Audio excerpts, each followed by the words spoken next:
So this side Sumit Sharma and if you are new here consider subscribing. अगर आप नए हैं इस चैनल पे तो सब्सक्राइब करके रखिए, क्योंकि मैं बहुत सारा core concept related to mathematics, physics and chemistry लाता रहता हूँ। और बहुत ही फ्रिक्वेंटली इस चैनल पे वीडियोस आते रहते हैं, सुबह 6 बजे और शाम को 6 बजे। ओके, सो आज हम लोग डिस्कस करने वाले हैं रीजनिंग कॉन्सेप्ट ऑफ ग्रुप 15।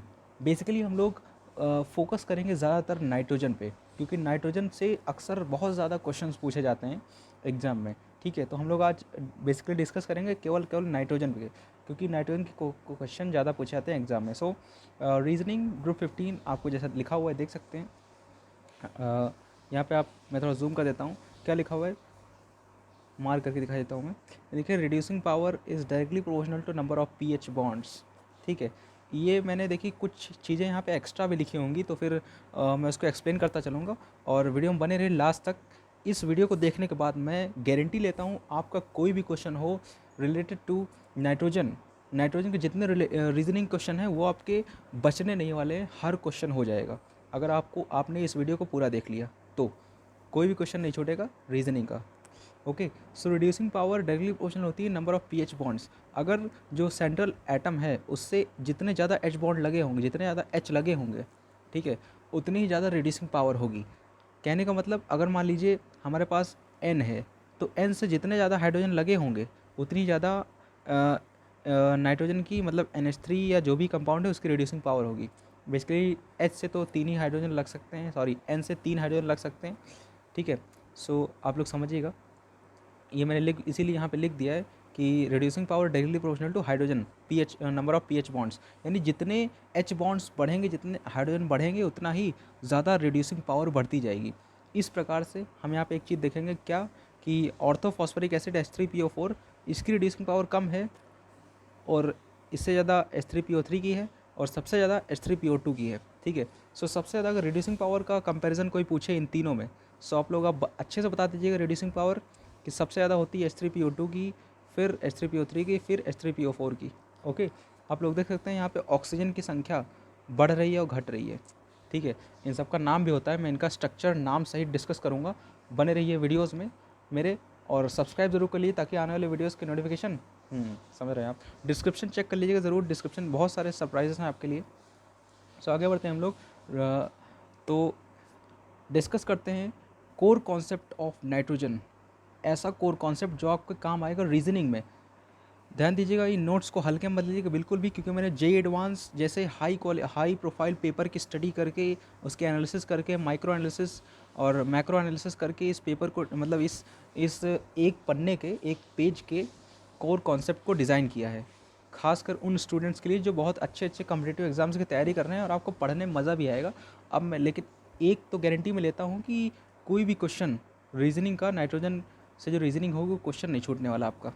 ठीक है, सो देखते हैं हम लोग। एक चीज़ और आपको मैं दिखा दूँ, यहाँ पे देखिए इसका इलेक्ट्रॉनिक कॉन्फ़िगरेशन लिखा हुआ है। ठीक है, मैं दिखा देता हूँ। वैलेंस शेल इलेक्ट्रॉनिक कॉन्फ़िगरेशन हम देखेंगे लास्ट शेल का, 2s2 2p3, ये इलेक्ट्रॉनिक कॉन्फ़िगरेशन है लास्ट शेल का। ठीक है, और आगे देखते हैं। ओके, सो आगे देख लेते हैं हम लोग। देखो, अब यहाँ पे एक्सप्लेन करने की बारी है। सिंपल मैं पहले एक्सप्लेन करूँगा, बहुत ही सिंपली मैं एक्सप्लेन करने वाला हूँ हर चीज़ को। यहाँ पे एक चीज़ ध्यान से देखिए, ये चीज़, ये जो रिएक्शन आप लोग देख रहे हैं, N2 गोज़ टू, ये जो इस पे इलेक्ट्रॉन और इस पे भी इलेक्ट्रॉन, इस पे भी 4 इलेक्ट्रॉन और इस पे, दोनों नाइट्रोजन पे 4 इलेक्ट्रॉन हैं। ठीक है, ये नाइट्रोजन, सॉरी ये नाइट्रोजन, ये वाला नाइट्रोजन और ये वाला नाइट्रोजन, दोनों नाइट्रोजन पे 4 इलेक्ट्रॉन है। ठीक, अब क्योंकि इस पे भी 4 इलेक्ट्रॉन और इस पे भी 4 इलेक्ट्रॉन, सो बात क्या फंस जा रही है, इसके पास 4 इलेक्ट्रॉन, इसके पास 4 इलेक्ट्रॉन। सो 4 इलेक्ट्रॉन का जो इलेक्ट्रॉनिक क्लाउड है, क्लाउड वाले इलेक्ट्रॉन किस में होंगे, क्लाउड में ही होंगे ना, इलेक्ट्रॉनिक ऑर्बिटल्स में होंगे ना।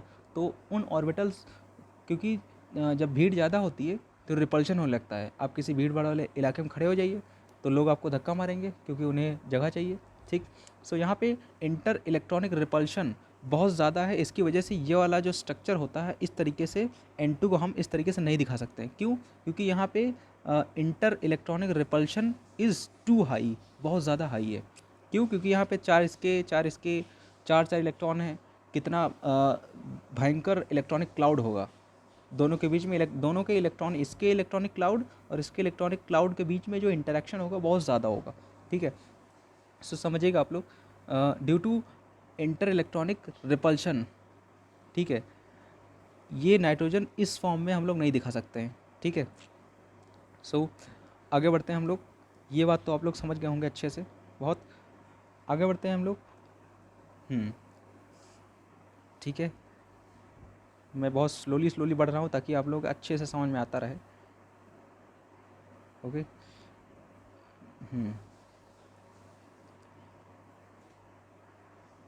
ठीक, नाउ अब N2 हम जो है इस तरीके से दिखा सकते हैं।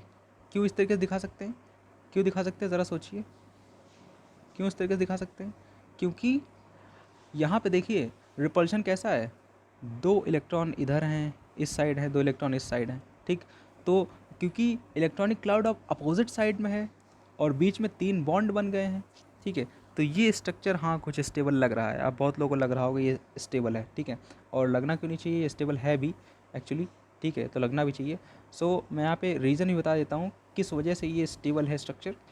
तो देखिए यहाँ पे एक रीज़न लिखा हुआ है, रीज़न क्या लिखा हुआ है, now electronic repulsion is very low, ठीक।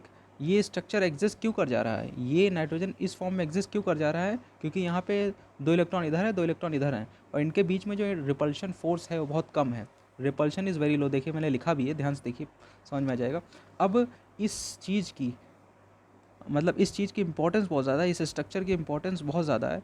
यहाँ से ही हमारे 2 क्वेश्चन बन जाते हैं, ठीक है। पहला क्वेश्चन जो बनता है वो बॉन्ड स्ट्रेंथ पे ही बन जाता है, ठीक। इसको आप देखिए, इस स्ट्रक्चर की जो प्रॉपर्टीज़ को लेकर के 2 क्वेश्चन यहाँ से बन जाते हैं। 2 चीज़ें यहाँ पे दिखती हैं हमें, क्या, पहली तो बॉन्ड स्ट्रेंथ, दूसरा bond dissociation energy. Bond strength क्या होती है, देखिए एक बॉन्ड कम एनर्जी लगेगी तोड़ने में, 2 बॉन्ड थोड़ी ज़्यादा एनर्जी लगेगी तोड़ने में, 3 बॉन्ड और उससे ज़्यादा एनर्जी लगेगी तोड़ने में। यानी कि जितने ज़्यादा बॉन्ड होंगे उतनी ज़्यादा बॉन्ड स्ट्रेंथ होगी, ठीक। आप एक लकड़ी साथ में रख लीजिए, ठीक, एक लकड़ी तोड़ेंगे कम एनर्जी लगेगी, 4 लकड़ी के साथ में तोड़ेंगे तो उसमें एनर्जी कम नहीं लगेगी, उसमें एनर्जी ज़्यादा लगेगी। सो समझिए, बात को समझिएगा, एक लकड़ी तोड़ेंगे कम एनर्जी, 3 लकड़ी एक साथ तोड़ेंगे तो ज़्यादा एनर्जी लगेगी, ठीक है। तो एनर्जी किस में ज़्यादा है, इसमें या इसमें? हाँ ऑब्वियस सी बात है, इसमें एनर्जी ज़्यादा है, ठीक, और इसमें एनर्जी कम है, ठीक है। सो यही मैं एक्सप्लेन करने की कोशिश कर रहा हूँ। अब देखिए यहाँ पे कि ये चीज़ बॉन्ड स्ट्रेंथ बढ़ गई हमारी। अब बॉन्ड स्ट्रेंथ बढ़ती है तो बॉन्ड डिसोसिएशन एनर्जी भी बढ़ेगी। देखिए ऊपर का एरो मतलब बढ़ रहा है, नीचे एरो डाउनवर्ड एरो मतलब घट रहा है। सो बॉन्ड स्ट्रेंथ बढ़ी, ऑब्वियस सी बात है बॉन्ड डिसोसिएशन एनर्जी भी बढ़ेगी, क्योंकि बॉन्ड को तोड़ने में जो एनर्जी लगती है वो बॉन्ड डिसोसिएशन एनर्जी कहलाती है। और एक बॉन्ड को तोड़ने में कम एनर्जी लगेगी, 2 बॉन्ड को तोड़ने में ज़्यादा एनर्जी लगेगी। सो हम लोग आगे बढ़ते हैं, ये कोर कॉन्सेप्ट हो गया, ठीक है। ये नाइट्रोजन पे ही नहीं बहुत चीज़ों पर अप्लाई होता है। अगर बॉन्ड ज़्यादा हो गए तो बॉन्ड डिसोसिएशन एनर्जी और बॉन्ड स्ट्रेंथ भी ज़्यादा हो जाएगी, ठीक। यहाँ पे एक चीज़ लिखी हुई है कर्ली ब्रैकेट में, मैं वो पहले एक्सप्लेन कर देता हूँ आप लोगों को। ओके, सो देखिए यहाँ पे लिखा हुआ है कर्ली ब्रैकेट में, क्या NH3 has directed lone pair while PH3 has diffuse lone pair.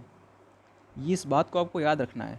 ये देखिए मैंने इसको लिख दिया था, ठीक है, तो यहाँ पे शायद आपको ये चीज़ समझ में आ नहीं रही होगी, ठीक है, लेकिन इस बात को आप याद रखना है कि NH3 डायरेक्टेड लोन पेयर होता है NH3 में, और PH3 में डिफ्यूज लोन पेयर होता है, ठीक। NH3 का मतलब, NH3 में डायरेक्टेड का मतलब क्या है कि वेल ऑर्गेनाइज्ड, और PH3 में डिफ्यूज होता है, इसका मतलब कुछ अता पता नहीं रहता है कहाँ पे ये वो, मतलब कुछ समझ में नहीं आता है, लेकिन NH3 में समझ में आता है। अभी ऊपर हम लोगों ने NH3 का स्ट्रक्चर देखा है, ठीक है, ऊपर क्या अभी बाद में देखेंगे हम लोग, ठीक है। अब मैं यहाँ पे जो चीज़ें एक्सप्लेन करने वाला हूँ वो बहुत बहुत बहुत बहुत ज़्यादा इंपॉर्टेंट है, और क्योंकि मैं ये एक्सप्लेन कर रहा हूँ, ज़्यादातर टीचर्स ये इतनी जल्दी एक्सप्लेन नहीं करते हैं, ठीक है। ये कोर कॉन्सेप्ट है, नाइट्रोजन के जितने भी रीजनिंग क्वेश्चन हैं वो सारे रीजनिंग क्वेश्चन इसी एक पन्ने में ख़त्म हो जाएंगे, एक पेपर के एक्सप्लेनेशन में ख़त्म हो जाएंगे। सो बने रहिए एंड तक, ठीक है। सो सबसे पहले मैं आपको बता दूं N2, ये देखिए जो मैं मार्क कर रहा हूँ N2 size very small, N2 का साइज़ वेरी स्मॉल है, ठीक। इलेक्ट्रोनेगेटिविटी बहुत हाई है, ठीक। इलेक्ट्रोनेगेटिव, क्योंकि जो चीज़ें स्मॉल होती हैं उनकी इलेक्ट्रोनेगेटिविटी हाई होती है, ठीक, ये बात शायद आपको पता भी होगी। ओके, सो आगे बढ़ते हैं हम लोग। ये दो चीज़ें आपको समझ में आ गई होंगी। 1 मिनट। हाँ, एक तो इलेक्ट्रो साइज़ वेरी स्मॉल है, इलेक्ट्रोनेगेटिविटी ज़्यादा होगी। जो स्मॉल एलिमेंट्स होते हैं उनकी इलेक्ट्रोनेगेटिविटी वैसे भी ज़्यादा होती है। जैसे फ्लोरीन ले लीजिए, फ्लोरीन की इलेक्ट्रोनेगेटिविटी ज़्यादा है कंपैरिजन टू क्लोरीन से कंपैरिजन कर लीजिए, Cl बड़ा होता है, इलेक्ट्रोनेगेटिविटी कम है, जबकि फ्लोरीन की इलेक्ट्रोनेगेटिविटी ज़्यादा है। ओके, BiH3 देखिए, अब यहाँ पे एक चीज़ देखिए कि हाई इलेक्ट्रॉन डेंसिटी, ये अब देखिएगा, जो चीज़ें छोटी होती हैं उनकी इलेक्ट्रॉन डेंसिटी ज़्यादा होती है। ये चीज़ आप फिजिक्स में भी पढ़ेंगे, केमिस्ट्री में पढ़ेंगे। एक फुटबॉल है, ठीक है, सॉरी, एक क्रिकेट बॉल है और एक फुटबॉल है। क्रिकेट बॉल पे इलेक्ट्रॉन डेंसिटी ज़्यादा होगी, क्यों? क्योंकि यहाँ पे चार्ज जब रखेंगे, चार्ज, ठीक है, तो चार्ज को फैलने के लिए जगह नहीं मिलेगी, जिसकी वजह से इलेक्ट्रॉन जो है कंसनट्रेटेड रहेंगे, चार्ज जो है कंसनट्रेटेड रहेगा एक ही जगह पे। जबकि फुटबॉल बड़ी है, फुटबॉल बड़ी होते हैं ना, तो उस पर चार्ज फैल जाएंगे तो डेंसिटी बचेगी ही नहीं, ठीक है। सो ज़्यादा डेंसिटी किस में होगी? हाई इलेक्ट्रॉन डेंसिटी किस में होगी? छोटे ऑब्जेक्ट्स में। अब नाइट्रोजन छोटा है तो नाइट्रोजन की इलेक्ट्रॉन डेंसिटी भी मतलब ज़्यादा होगी, ठीक है। सो नाइट्रोजन की इलेक्ट्रॉन डेंसिटी भी ज़्यादा हो गई। आगे बढ़ते हैं हम लोग। फॉर्म पी पाई बॉन्ड, ये मत देखिएगा अभी, ठीक है, उसको हम बाद में देखेंगे। सबसे पहले आप लोग देखिए form P pi multiple bond. P pi multiple bond form करता है कौन? नाइट्रोजन, N2, ठीक।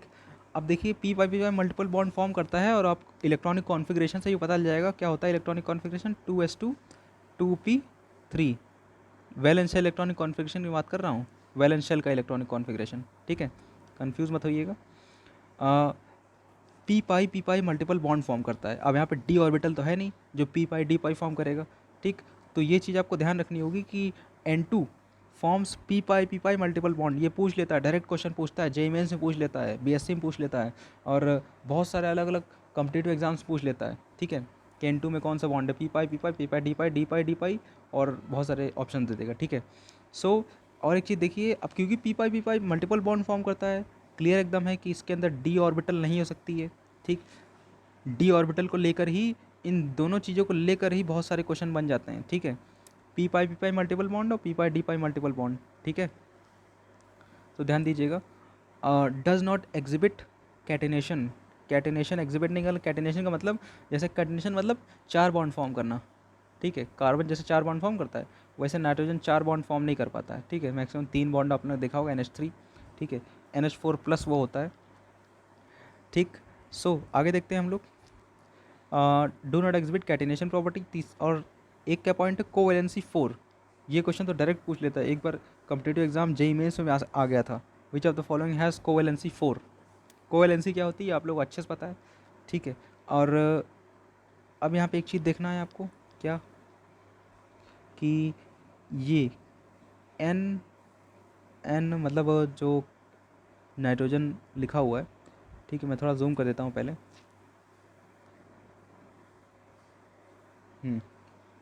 सो ये जो है is weaker then PP, N single bond N is weaker then P single bond P।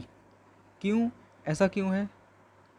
ऐसा क्यों है समझिएगा, बताइएगा ज़रा, ठीक है। ये आप लोग भी जानते हैं बहुत अच्छे से, ऊपर मैं बता चुका हूँ क्यों वीक होता है N सिंगल बॉन्ड N और P सिंगल बॉन्ड P, ये स्ट्रॉन्ग क्यों होता है, ठीक है। तो आप लोग मुझे कमेंट सेक्शन ज़रूर बताइएगा क्यों ऐसा होता है, ठीक। आगे बढ़ते हैं हम लोग। N2, ठीक है, इस chemically inert at room temperature. Inert का मतलब जो रिएक्ट ना करे। रिएक्ट कौन नहीं करता है? जिसका बॉन्ड ना टूटे जल्दी, ठीक है। तो N ट्रिपल बॉन्ड N, ये इसकी बॉन्ड स्ट्रेंथ बहुत ज़्यादा है, ठीक है, मैं ऊपर डिस्कस कर चुका हूँ अभी, ठीक है, बैक करके देखिए इसी वीडियो को। डिस्क्रिप्शन चेक करना मत भूलिएगा, बहुत ही इंपॉर्टेंट लिंक्स पड़े हुए हैं डिस्क्रिप्शन में, and also you can join our WhatsApp group, ठीक है। So N triple bond N क्योंकि इनर्ट है ये। इनर्ट किस लिए? बॉन्ड स्ट्रेंथ इसकी ज़्यादा है, रिएक्शन इतनी जल्दी किसी से नहीं करेगा ये, ठीक है, रूम टेम्परेचर पे। सो आगे बढ़ते हैं हम लोग। Cn minus exist but Cp minus not. Cn minus exist करता है लेकिन Cp माइनस एग्जिस्ट नहीं कर रहा है, ऐसा क्यों? क्योंकि Cn minus P pi bond form करता है और Cp माइनस, जस्ट 1 मिनट, हाँ, ये पी पाई फॉर्म कर रहा है कौन? Cn माइनस, और Cp माइनस क्या फॉर्म कर रहा है? P pi D pi, which is not efficient in nature. देखिए पी पाई सेम है ना, पी पाई ये भी, पी पाई ये भी, यहाँ पे पी पाई, यहाँ पे डी पाई, ठीक है। तो पी होता तो ठीक होता, लेकिन पी और डी कर दिया, इसलिए ये थोड़ा सिंक्रोनाइज नहीं हुआ, मतलब एफिशिएंट नेचर नहीं है इसका। देखिए यहाँ पे लिखा हुआ है ना, do not have efficient nature, ठीक है, तो समझिएगा यहाँ पे नॉट एफिशिएंट इन नेचर लिखा हुआ है, यानी कि थोड़ा सा पी पाई डी पाई आपस में एडजस्ट नहीं कर पाते, ठीक है, मतलब बनती नहीं है एक दूसरे की, पी पाई और डी पाई की एक दूसरे से बनती नहीं है, ठीक, समझिएगा। बहुत ही हाई क्वालिटी रीजनिंग ये कोर कॉन्सेप्ट है, मैं कॉन्सेप्ट बता रहा हूँ, इससे रीजनिंग के क्वेश्चन बनेंगे बहुत सारे, ठीक है। मैं एक बहुत ही इंपॉर्टेंट कॉन्सेप्ट बता दूँ बीच में जो ऊपर छूट गया है, ठीक है, हालांकि ये नाइट्रोजन से रिलेटेड नहीं है, लेकिन फोकस कॉन्सेप्ट है, मैं बीच बीच में लिखता रहता हूँ, अगर मुझे याद आया तो ये मेरे तब के नोट्स हैं जब मैं जेई एडवांस की तैयारी कर रहा था, ठीक है, जेई एडवांस जेई मेंस बहुत हाई लेवल कम्पिटिटिव एग्जाम्स की तैयारी कर रहा था, उस समय मैंने हैंड रिटन नोट्स बनाए थे, ठीक है। और BIH3 इज़ लीस्ट स्टेबल, ये जो मैंने मार्क किया है इसको ध्यान से देखिएगा, BIH3 इज़ लीस्ट स्टेबल हैं, BIH और BS वीक बॉन्ड, जो भी लिखा हुआ है BIH3 इज़ रिड्यूसिंग एजेंट, ठीक है। तो यहाँ पे देखिए ध्यान से, BIH3 is least stable, BIH3 least stable क्यों है, क्योंकि BIH3 में जो बॉन्ड होते हैं, ठीक है, ये ऐसे है ना, BIH और ये H, तो ये जो बॉन्ड होगा, ये जो बॉन्ड है, ये वाले बॉन्ड, मैं थोड़ा कलर बदल के आपको दिखा भी देता हूँ, ये वाला जो बॉन्ड है, ये वाला बॉन्ड और ये वाला बॉन्ड, ये वीक है, क्यों, क्योंकि BIH, ये वाला जो बॉन्ड है BIH बॉन्ड, ये वीक होता है। अब बॉन्ड वीक होगा तो क्या होगा, बंधन टूट जाएगा, बंधन टूट जाएगा यानी रिश्ता कमज़ोर है, यानी कि लीस्ट स्टेबल, रिश्ता स्टेबल नहीं रह पाएगा, BI और H के बीच में रिश्ता अच्छा नहीं है, ठीक है, इन दोनों का ब्रेकअप हो जाएगा और यहाँ से बॉन्ड टूट जाएगा, ठीक, इसलिए लीस्ट स्टेबल ये है। देखिए यहाँ पे लिखा हुआ है BIH3 इज़ रिड्यूसिंग एजेंट, अब रिड्यूसिंग एजेंट क्यों है, सो यहाँ पे लीस्ट स्टेबल, और मैं बता रहा था वीक बॉन्ड। अब BIH3 रिड्यूसिंग एजेंट क्यों है, क्योंकि रिड्यूसिंग एजेंट कौन होता है, जो H डोनेट कर दे, ठीक है। अब BIH3 में से सारे H निकल सकते हैं, यानी BIH3 is a reducing agent, H donate कर दिया, ओके। सो आगे बढ़ते हैं।